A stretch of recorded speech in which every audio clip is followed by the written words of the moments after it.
130년의 은혜를 이웃과 함께, 두 번째 영과 진리라고 하는 말씀의 제목으로 주의 말씀 함께 나눠보고자 합니다.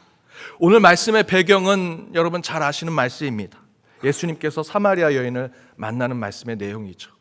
그 전에 말씀의 배경을 보면 예수님께서 유다에 계시다가 갈릴리로 가시려고 하는데, 보통은 유다 사람들은 사마리아 길로 가지 않습니다. 사마리아 길을 우회로 가지요. 근데 예수님은 굳이 그 사마리아 길로 가시겠다 말씀하십니다. 그 뜻은 예수님은 무엇인가 의도를 갖고 계신다라는 것이지요. 실제로 예수님은 가지 않아도 될 사마리아 길로 가시면서 그곳 그 수가성에 머물게 되셨고요. 그곳에서 물을 얻어먹고자 기다리다가 사마리아 여인을 만나게 됩니다. 예수님에게 있어서 이런 만남은요, 매우 특별한 일이 일어나는 것을 말하는 것입니다. 실제로 예수님은 사마리아 여인을 만나 물 한 모금 얻어 마시는 것에서 이 이야기가 끝나지 않습니다. 예수님은 사마리아 여인과 긴 대화를 통해 영적인 삶까지 나누게 되시지요. 그러면서 사마리아 여인은 처음에는 예수님을 만나자마자 이렇게 인식하죠. 9절에 보니 유대인 중에 한 사람이었다. 그러다가 예수의 대화 속에서 점점 자신의 숨겨진 얘기를 예수가 끄집어내는 것에 놀라워합니다. 그래서 그녀는 예수를 이렇게 얘기합니다. 주여, 주여. 여기서의 주여는 저와 여러분이 주 하나님, 주 예수 그리스도라고 하는 그 주라고 하는 표현이 아니고요, 당시 가부장적 시대에 아내가 남편 같은 사람들을 부를 때 하는 표현으로 조금 올라갔습니다. 유대 중에 한 사람에서 주여라고 하는 표현으로 올라갔습니다. 그러다가 더 깊은 대화를 하면서 이 사마리아 여인은 예수님을 이렇게 이야기하죠. 19절에 보니 여자가 이르되 주여 내가 보니 선지자이십니다 라고 얘기합니다. 처음에는 유대인 중에 한 사람으로 이야기했고요, 조금 더 얘기를 나누면서 이분은 조금 범상치 않구나, 내가 조금 높여야겠다, 존칭을 써야겠다, 주여라고 하는 표현을 썼고요, 더 깊이 있는 얘기를 들어가면서 이분은 랍비들과는 다른 분이구나 생각하고 이제 선지자로 부르게 됩니다. 그리고 대화의 마지막이 되어서 이 사마리아 여인은 진짜 자신의 영적인 문제를 질문하죠. 그때 그녀는 가슴 깊은 곳에 묵혀있던 그 영적인 질문을 예수님께 던집니다. 20절에 이렇게 기록되어 있는데 세 번역으로 준비했습니다. 우리 함께 읽어보겠습니다. 우리 조상은 이 산에서 예배를 드렸는데 선생님네 사람들은 예배 드려야 할 곳이 예루살렘에 있다고 합니다. 여러분 아시는 것처럼 이스라엘 역사가 남유다와 북이스라엘로 갈라지게 되죠. 그때 북이스라엘은 여로보암 왕이 남유다에 있는 예루살렘에 자신의 백성들이 제사 드리러 가다가 그곳에 다 남유다에 남게 될 것을 두려워해서 단과 베델에 제단을 쌓습니다. 이제 이곳에서 예배를 드려라. 그러나 그들의 마음속에서는 사실은 예루살렘에 가야 하는데 단과 베델에서 드리는 이 산에서 예배 드리는 것이 우리에게는 거짓과 같고 가짜 같고라는 생각을 갖게 됐고요, 그것이 역사적으로 계속 이어져서 지금 이 예수의 시대의 사마리아 사람들 마음속에는 예루살렘에서 제사를 드리지 못하는 안타까움을 갖고 있는 것입니다. 영적 깊숙한 곳에서 그 질문을 끄집어내서 물어보는 것이지요. 이에 예수는 오랫동안 여인의 마음을 짓누르고 있었던 그 영적인 질문, 신앙적인 답답함, 어디에서 예배를 드려야 합니까? 라고 하는 답을 그녀에게 주십니다. 21절에 이 산도 아니고 예루살렘도 아니다, 이제 하나님께 예배할 때가 올 것이다 라고 말씀하시면서 바로 오늘 본문을 말씀하십니다. 우리 다시 한번 오늘 본문 함께 읽어보겠습니다. 아버지께 참되게 예배하는 자들은 영과 진리로 예배할 때가 오나니 곧 이때라. 아버지께서는 자기에게 이렇게 예배하는 자들을 찾으시느니라. 하나님은 영이시니 예배하는 자가 영과 진리로 예배할지니라. 이 대답을 듣자 사마리아 여인이 예수님을 보고 뭐라고 부릅니까? 25절에 보니 메시아 그리스도가 이곳에 오시면 우리에게 그 모든 것을 알려주실 것이다 라고 얘기하죠. 그때 26절에 보시면 예수님이 내가 바로 그 메시아다 말씀합니다. 이 여인은요, 이제 예수님을 메시아 그리스도, 나를 구원하실 분으로 부르기 시작합니다. 다시 정리하면 예수님은 갈릴리로 가시기 위해 가지 않아도 될 사마리아 길로 가시지요. 그 이유는요, 예수님은 신적인 의도를 갖고 계신 것입니다. 그곳에서 사마리아 여인을 만납니다. 예수님을 만났다라는 것은 그 만남을 통해서 그 여인에겐 새로운 일이 일어날 것이라는 것이죠. 그리고 그렇게 사마리아 여인은 예수님을 만나 대화를 하면서 그의 영적인 심령이 변화됩니다. 처음에는 예수님을 바라보는 모습이 유대인 중에 한 사람으로 보게 되고요, 조금 존칭에 올라가서 주님, 주여, 주인이여 라고 부릅니다. 좀 더 깊은 대화를 나누면서 이분이 좀 더 번상치 않구나, 선지자로 부르지요. 그리고 끝내 자신 그 가슴 깊숙한 곳에 있는 영적인 질문에 해답을 듣고 나서 이 여인은 예수님을 두고 당신은 메시아입니다 라고 부르지요. 이 얘기 여러분 아시는 것처럼 그렇게 예수님을 만난 이 사마리아 여인은 자신의 마을에 가서 내가 메시아를 만났다 사람들에게 복음을 전합니다. 이렇게 예수님을 만나면요, 예수님의 보는 시각이 달라지게 됩니다. 사랑하는 여러분, 지금 여러분은 하나님을 무엇이라 부르고 계십니까? 주인님? 선지자라고 부르고 계십니까? 닫혀진 마음 때문에 오늘 교회 올 때도 내가 올까 말까 했다라고 하는 마음으로 이제 하나님 저와 상관없습니다, 당신이라고 부르겠습니다, 저 멀리 떨어져 있는 이 신론적인 시계공과 같은 하나님이라고 부르겠습니다 라고 지금 하나님을 부르고 계십니까? 혹시 그렇다면 오늘 이 말씀, 이 예배 가운데 끊임없이 하나님과 대화하십시오. 여러분, 이 설교의 시간은요, 제 얘기를 듣는 것에서 끝나면 안 됩니다. 듣고 생각하고 깊은 영적인 묵상이 있으셔야 되고요, 짧은 설교의 말씀의 시간이지만 이 시간에도 계속 하나님께 질문하셔야 됩니다. 그 말씀, 내게 주시는 하나님의 메시지가 무엇입니까? 조금씩 여러분의 마음을 열게 하시는 성령 하나님 만나시고요, 오늘 전해지는 말씀 가운데 궁금하고 답답했던 그 질문을 하나님께 꼭 물어보셔야 합니다. 혹여 예배 기도 중, 예배 찬양 중, 예배 말씀 중 응답과 해답을 받게 되신다면 주님, 당신이 나의 삶의 해답이시요 내 영혼의 구원자이십니다라고 고백하는 이 예배 시간이 되셔야 합니다. 그렇게 예배 중, 이 말씀 중에 살아계신 성령의 역사를 체험하시는 저와 여러분이 되기를 주님의 이름으로 축복합니다. 그런데 이 예배에 대해서 평생으로 끙끙 앓아왔던 사마리아 여인은 예수를 통해 세상의 그 어떤 것과도 바꿀 수 없는 지혜와 해답을 얻지요. 예수님께서 이렇게 답해 주십니다. 산에 가서, 성전에 가서 예배 드리는 것, 장소가 중요한 것이 아니다. 하나님은 영이시니 뭐라고 말씀하십니까? 영과 진리로 예배하게 될 것이다. 영과 진리로. 전에 말씀드렸지만 우리 연동교회 130년을 이어온 것에 감사하고 은혜로 생각해야 하는 것은요, 다른 건 아닙니다. 130년 동안 이 제단을 통해서 한 주도 빠짐없이 우리의 주인 되시고 구원자 되시는 예수님을 찬양하고 노래하고 예배 드린 것, 그것이 우리의 은혜요, 감사라 말씀드렸지요. 저와 여러분이 자랑스러워해야 하는 것은요, 130년의 역사에 이 벽돌이 쌓여진 것이 아니고요, 130년 동안 이곳에 보이지 아니하신 영이신 하나님께 예배 드린 것, 그것을 자랑스러워 하셔야 합니다. 어느 한 권사님이 천안 온양에서 주일 아침마다 2시간 30분씩 걸리는 그 차들을 대중교통을 이용해서 교회에 오십니다. 그 권사님이 왜 오실까요? 오면 친구들 많지요. 권사님 친구들 만나러 오셨어요. 우리 친구들 절반은 죽었어요. 교회 근처 맛집에 가시려고? 교회 오면 마음이 좀 평안하니까? 아니요. 그분이 그 불편한 몸을 이끌고 이곳까지 오시는 이유, 그 이른 아침에 일어나서 이 예배를 사모해서 오시는 이유는요, 단 하나입니다. 영과 진리로 예배 드리기 위해서 오시는 겁니다.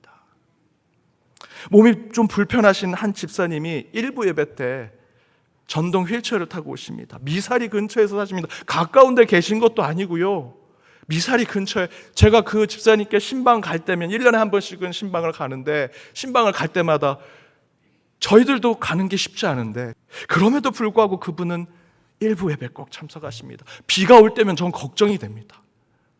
여러분들도 걱정되지만 특별히 그 집사님이 더욱 걱정됩니다. 우산은 쓰고 오실까? 어떻게 오실까? 그분이 왜 오실까요? 아까 말씀드렸던 대로 친구 좀 만나려고? 교회밥 좀 먹어보려고?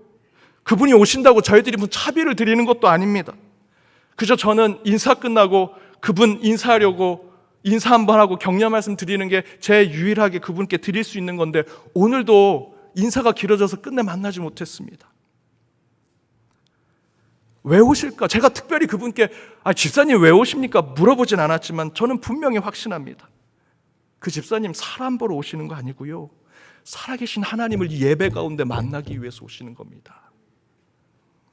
여러분, 연동교회 130년의 가장 중심에 있는 것은 다른 것이 아닙니다.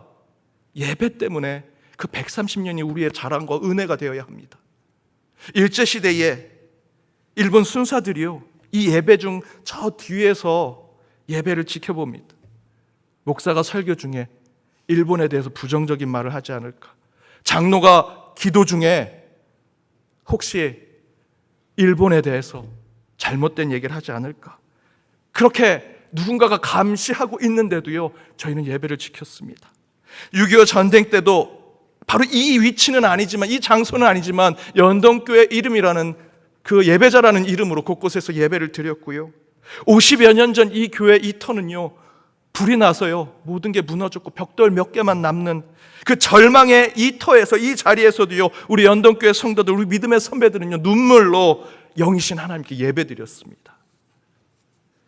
그런데 그 예배의 모습은 다른 것이 아닙니다. 오늘 본문에서 사마리아 여인이 응답으로 받았던 것이죠. 영과 진리로 예배하는 것, 그것을 지켜냈기 때문에 이 130년이 저와 여러분에겐 은혜요 감사인 것입니다.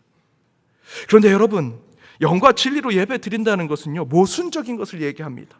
영, 스피릿은 무엇을 얘기합니까? 보이지 않는 것을 얘기하죠. 진리는요, 밝히 드러난 것을 얘기합니다.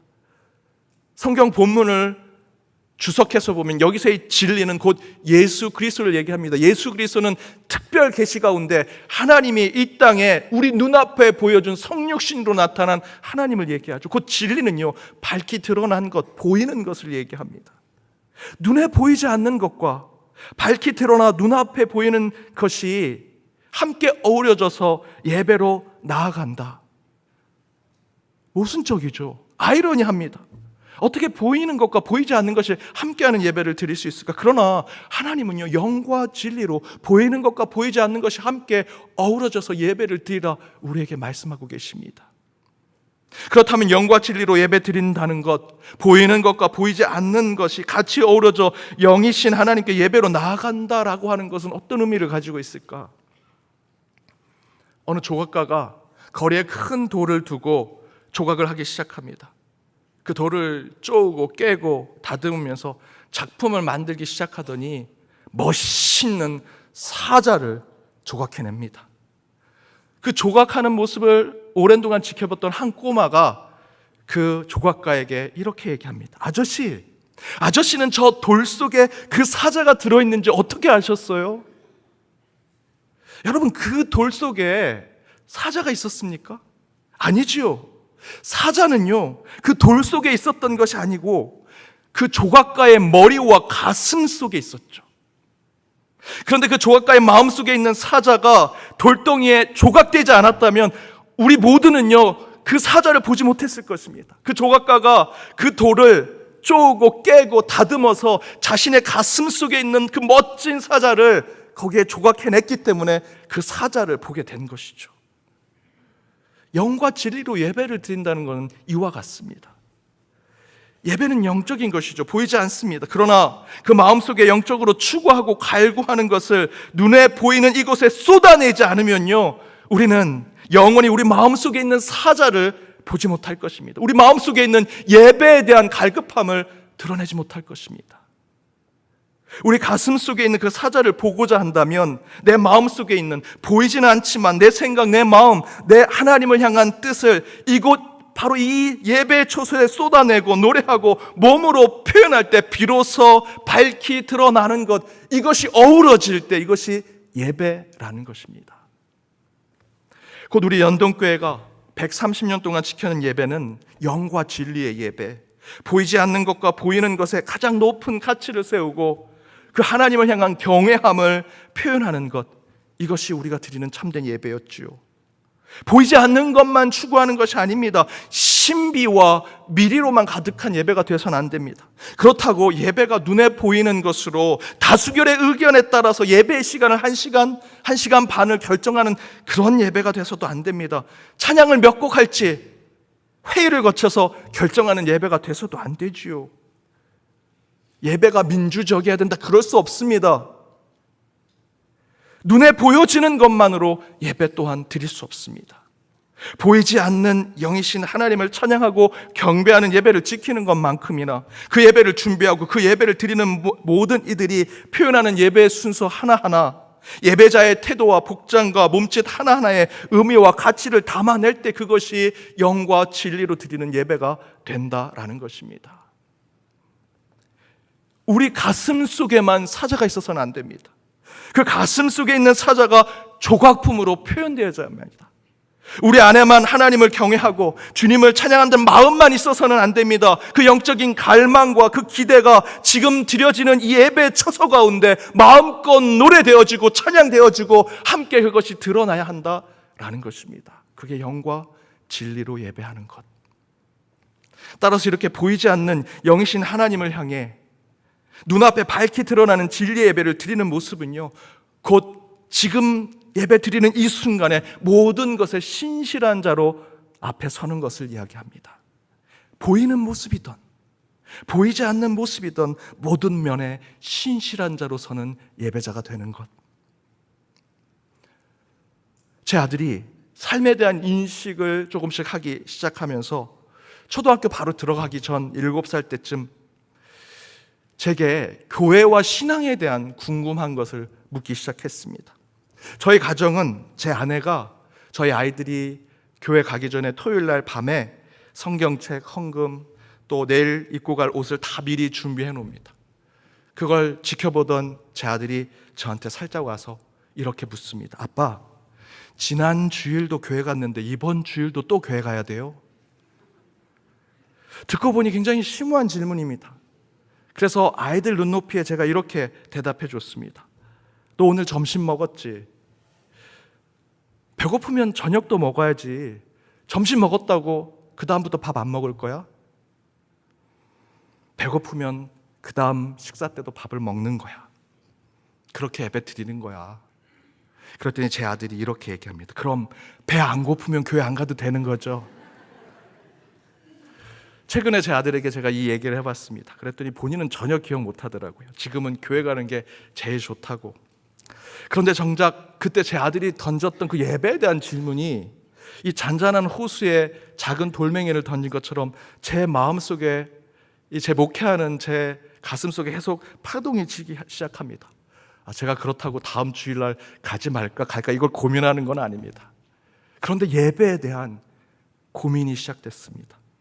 지난 주일에 드렸던 예배를 왜 이번 주일에도 우리 성도님들이 이렇게 처소를 채워 주님 앞에 나올까? 해야 해! 드려야 돼! 가야 돼! 라고 하는 의무, 예전 유대인들이 지키는 율법, 그런 거 저와 여러분에게는 없습니다. 그럼에도 불구하고 하나님께서 주신 자유의지를 가지고 우리 성도님들이 이렇게 예배 처소를 찾아 예배를 드리는데 그 안에는 포기할 수 없는 이유와 목적이 있겠지. 결코 포기할 수 없는 이유와 목적을 찾아 영과 진리로 예배를 이 매주일 드리시는 걸 텐데 그 포기할 수 없는 이유와 목적이 도대체 무엇일까? 그것은 영과 진리로 드리는 예배는요, 희망이 있기 때문입니다. 저는 예배가 희망이라 믿습니다. 덴마크에서 태어난 미국 사회운동가인 제이콥 레스라는 사람이 있습니다. 이 사람은 신문 기자로도 활동했는데요, 당시에는 왕과 귀족, 정치인들, 유명인들만 보통은 사진을 찍어서 다큐멘터리로 남기는데, 이 제이콥 리스는 뉴욕 할렘가에서 거주하면서 미국의 빈민가들이 사는 가난한 사람들의 모습을 사진을 찍고 취재하는 일들을 했습니다. 아무도 관심 없는 소외받고 가난한 사람들의 삶을 세상에 알리는 사명을 자신의 모든 생명을 두고 그 일을 했습니다. 그런데 이 제이콥 리스는 그렇게 가난하고 소외받는 삶을 살아 세상에 증오하고 저주하는 그 미국 빈민가들의 사람들을 만나면서 그들도 제이콥 리스가 같이 세상을 하여 욕을 하고 저주하고 그 가운데 증오하는 것을 같이 해주길 원했는데 이 제이콥 리스는 그걸 원하지 않았습니다. 도리어 세상의 증오와 저주를 품고 있는 그 빈민가의 아이들에게 이렇게 얘기해 줬습니다. 나는 현실이 힘들고 고단할 때마다 석공이 망치로 바위를 100번 때려 금이 가게 하는 광경을 구경하러 간단다. 바위가 101번째 망치질로 두 조각이 난다면 나는 그것이 마지막 망치질 한 번 때문에 그렇게 되었다고 생각하지 않는단다.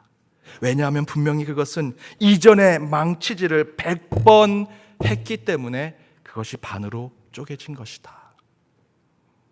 뉴욕 빈민가들이 열악하고 힘든 노동판에서 일하는 것은 어쩌면 바위에 흠집 하나 나지 않는 망치질처럼 느꼈을 것입니다. 아무리 바위를 쳐도 바위는 쪼개지지 않을 거야. 우리가 매일같이 최저임금 받으면서 이렇게 살아가도 우리 삶은 변하지 않을 거야.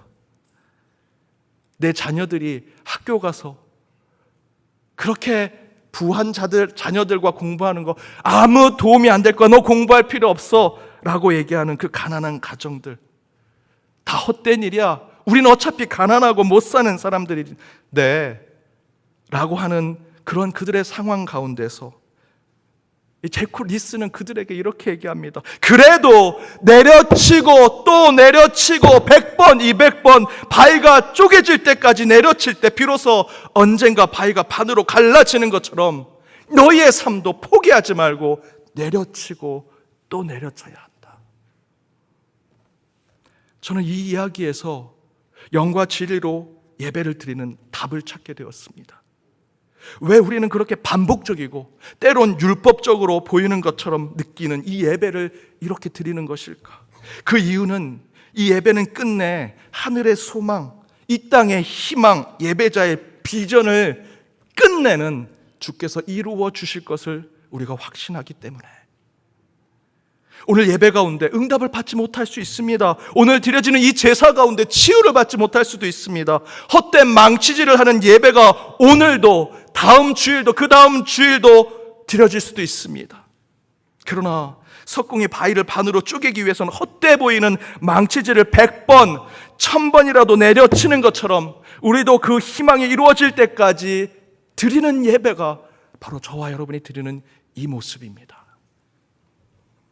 저는요, 약을 먹고 제 병이, 제가 아픈 것이 치유받은 것 수천 수만 번이었습니다. 그런데 그때 무슨 약을 먹었는지 어떻게 치유받았는지는 기억나지 않습니다. 하지만 제가 속병을 크게 앓았을 때 정말 하나님께 간절히 기도했습니다.